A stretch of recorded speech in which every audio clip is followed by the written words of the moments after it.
और ऑपोजिशन की जहाँ तक बात है, नवाज शरीफ साहब से मैं पूछता हूँ कि नवाज मियाँ साहब, ये जनरल जिलानी के घर के बाहर 3-3 घंटे फूलों का गुलदस्ता लेके कौन मौजूद होता था? या इनसे ये पूछ लीजिए कि जनरल ज़ियाउल हक रहमतुल्लाह अलैह को बड़े अदब और एहतराम से डैडी कौन बोला करता था।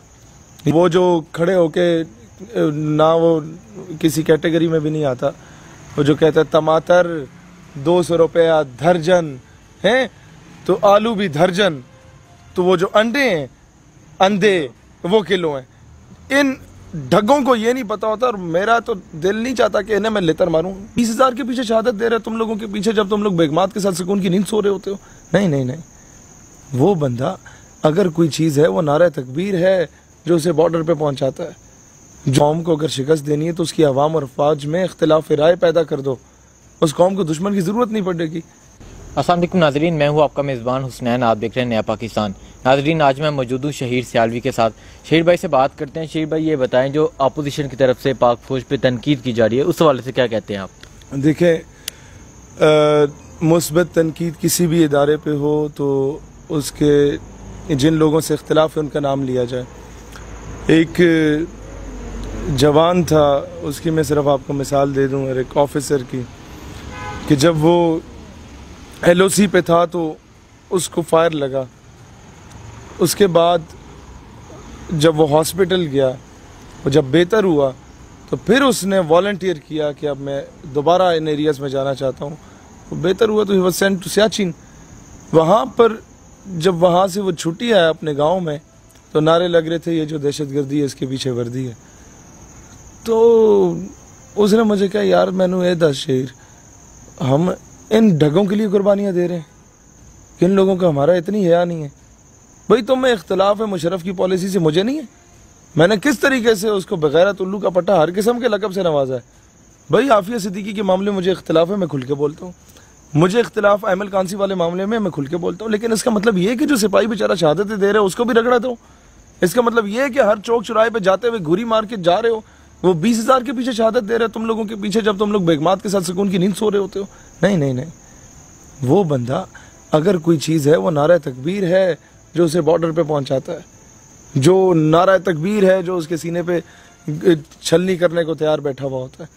लिहाजा अयूबी रहमतुल्लाह अलैह फरमाते थे कि किसी कौम को अगर शिकस्त देनी है तो उसकी अवाम और फौज में इख्तिलाफ राय पैदा कर दो, उस कौम को दुश्मन की ज़रूरत नहीं पड़ेगी। यही सीरिया में हुआ, लिबिया लेबनान में आपस में लड़वाया, तकसीम कर दिया कौम को, और फिर अमेरिका ने आके बारी बारी लेतर मारे। तो इसमें आवाम को भी समझने की ज़रूरत है और फौज को भी समझने की ज़रूरत है कि अपना वीक पॉइंट ना दे।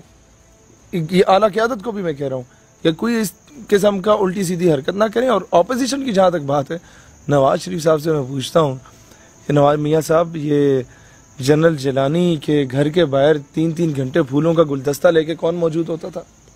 या इनसे ये पूछ लीजिए कि जनरल ज़ियाउल हक रहमतुल्लाह अलैह को बड़े अदब और एहतराम से डैडी कौन बोला करता था।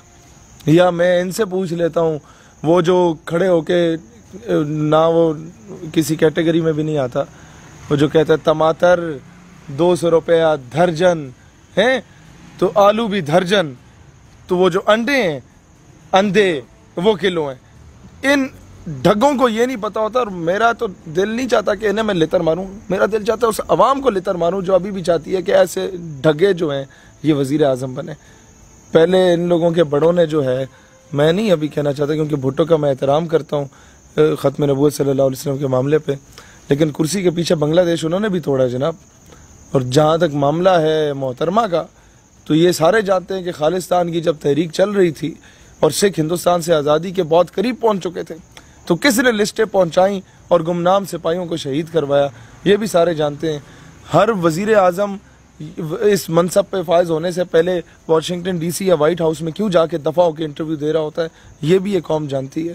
इस कौम को मुल्क का कर्जा ख़त्म करने के लिए कर्ज मकाओ मुहिम में जो क्लर्क से लेके वज़ीर आज़म तक पूरी कौम ने जो प्लाट बेचे, अपनी जायदाद बेची, वज़ीर आज़म तक सब ने खाए, वो भी ये कौम जानती है। तभी ये डैम फंड वाला बाबा जब चंदा मांग रहा होता है तो कोई 10 रुपए का मैसेज करने को तैयार नहीं होता, कि कौम का यकीन नहीं रहा बिकॉज ऑफ दीज गून्स।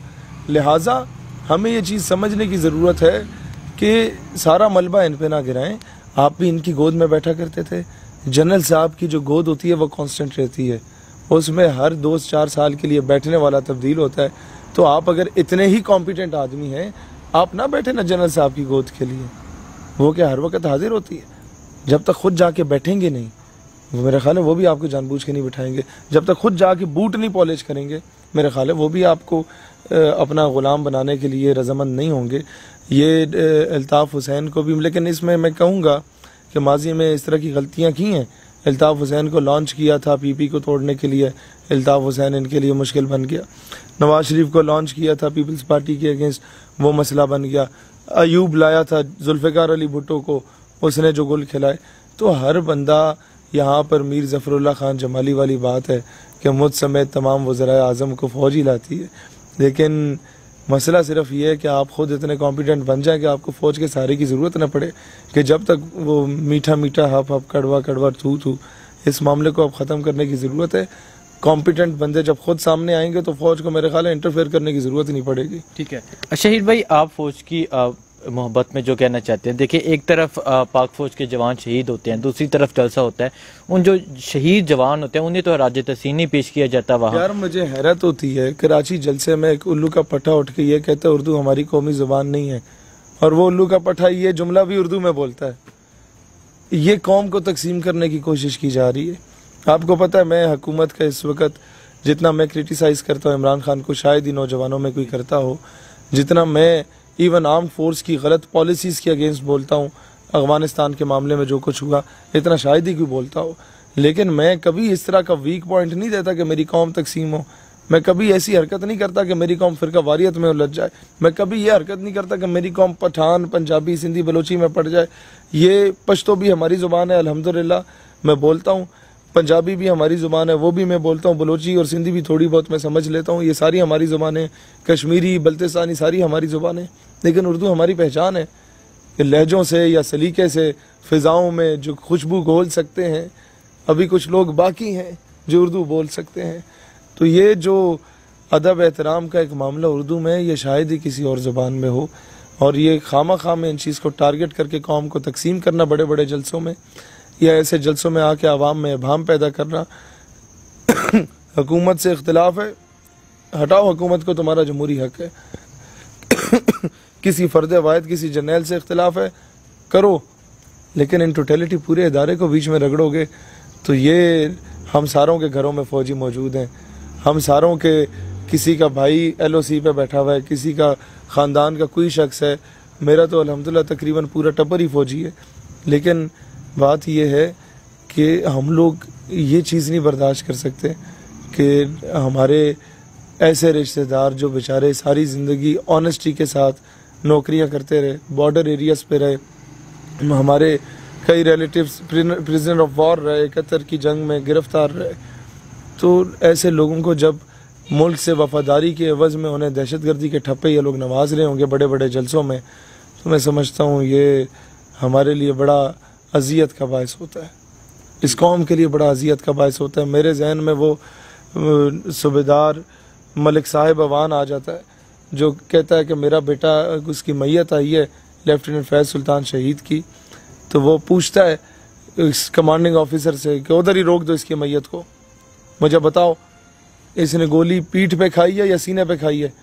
मैं कहा सर खैरियत है। उसने कहा अगर पीठ पे गोली खाई है तो वापस ले जाओ मैयत। कहता है नहीं सर आप खुश नसीब हैं, आपके बेटे ने सीने पे गोली खाई है। कहता है ले आओ अब जनाजा होगा। तो ऐसे लोग जो होते हैं, मैं जो बताया उस बेचारे वालिद पे क्या गुजर रही होगी, उस माँ पे क्या गुजर रही होगी, वो पठान माँ जो उधर GHQ में जाके कहती थी बेटा उसका शहीद हुआ था, और वो पूछता है एंकर पर्सन कि भाई तुम्हारे क्या तासुरात हैं। मैं सोच रहा था आगे रोएगी, बेटा बड़ा याद आंदा है, पत्नी ईदा किवें गुजरेंगी, लेकिन आफरीन है उस पठान माँ पे कहती है वतन अचर खपा मशे, वतन परेशान ना हो, पठान माँ जिंदा है अपने बच्चों को तुझ पे कुर्बान करने के लिए। अब उस पठान माँ पे बेचारी पे क्या गुजर रही होगी जब इस तरह के ढगे ये जो फौज पे तबर्रा कर रहे होंगे। आप नाम लो बाजवे का, ठीक है मुझे नहीं एतराज़, आप नाम लो मुशर्रफ का, ठीक है मुझे नहीं एतराज़, नाम लो क्यानी का, मुझे नहीं एतराज़। इन टोटलिटी इदारे को ना रगड़ो। और दूसरी बात यह है कि मैं इस कौम को ये कहना चाहता हूँ कि खुदा का वास्ता हलाल कमाने पे सोचो, क्योंकि जब आप हराम कमाते हैं वो चीज़ आपकी औलाद पे उतरती है। लोग क्यों हराम कमाते हैं? औलाद को पालने के लिए, उनको एक्स्ट्रा आसाइशें देने के लिए। क्या फ़ायदा उस हराम खिलाने का अपनी औलाद को कि जब मियाँ साहब जेल में थे और अदालत के चक्कर लगा रहे थे और जज कहता था तुम्हारे 2 बेटे आगे कोई गवाही दे दें तो शायद नरमी हो सकती है, वो दोनों बेटों ने कहा कि जी बहन हाजिर है, ये जाए, हमने कोई नहीं आना पाकिस्तान। बाप के लिए पाकिस्तान नहीं है। मेरे ख्याल है वालदा के जनाजे पे भी घाटी आए होंगे, कोई नहीं आए। तो ऐसे पैसों का क्या फ़ायदा जो आपने मुल्क का ख़जाना लूट के उनको लगाया। ये जरदारी साहब जो मिस्टर 10% के लाते हैं, पूरे मुल्क का ख़जाना लूट के जो आपने बिलावल को पे लगाया, उसको क्या मिला उसके एवज़? शेख रशीद। बस मतलब बिलावल साहब जिसको जब तक श्री रहमान साहिबा स्क्रिप्ट लिख के नहीं देती वो आए बाएं शायद बोल नहीं सकता। और मुझे आफरीन है इस कौम पे, फिर भी बस एक तराना लगता है, जहाँ मदारी बंदर को नचाएगा उधर ये लोग नाचने को तैयार होंगे। तो ये हैरत की बातें हैं। अल्लाह ताला इस कौम को समझ बूझ दे। मैं हुक्मरानों से तो कुछ नहीं कहता, इन लोगों को तो समझ बूझ पता नहीं मिलनी या नहीं मिलनी। कौम इतनी समझदार हो जाए कि अपने मुल्क के वफादारों को वोट दे, अपने मुल्क के वफादारों को मेन स्ट्रीम में लाए। आज तक ये डॉक्टर आफिया सिद्दीकी का मामला हल नहीं हुआ, आज तक आप लोगों के मुल्क के कर्ज़ों का मामला हल नहीं हुआ, आज तक। और ऐसे ऐसे सियासतदानों को उठा के इन लोगों ने लाया हुआ है कि जब डैम्स बनाने की बात होती थी ये उल्लू के पट्टे एहतजाज करते थे और कहते थे पानी से अगर बिजली को निकाल देगा तो पीछे क्या रहेगा। मतलब ऐसे लोग आपके MNAs हैं। तो मेरा ख्याल है ये कौम को समझना चाहिए कि ये खुद ही अपनी सबसे बड़ी दुश्मन है कि हर 5 साल के बाद ये कीमे वाले नान पे, बिरयानी की प्लेट पे अपने ज़मीर, अपनी इज़्ज़त नफ्स का सौदा करती है, और जिसके पीछे ये लोग सौदा करते हैं वो फिर कौम की बेटियों का सौदा कराते हैं। तो ये कौम को समझने की ज़रूरत है। अदरवाइज़ वो लितर इस कौम को पढ़ने जो लितर पहले अफ़गानिस्तान में पढ़ने थे, जो लितर पहले इराक़, ईरान, लिबिया, सीरिया और फ़लस्तीन में पढ़े, मुसलमानों के साथ जो जुल्म हुआ, अब वो पाकिस्तान की तरफ दस्तक देने को तैयार